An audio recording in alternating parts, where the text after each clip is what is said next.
I Know Why the Caged Bird Sings, 1969, is Maya Angelou's powerful memoir of her childhood and adolescence, chronicling her struggles with racism, trauma, identity, and resilience. Written with lyrical beauty and emotional honesty, the book traces Angelou's journey from a vulnerable, silenced girl in the segregated South to a young woman discovering her voice and self-worth.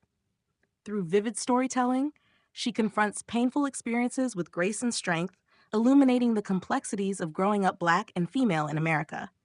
Angelou's memoir is both deeply personal and profoundly universal, a timeless exploration of human dignity, perseverance, and the power of words.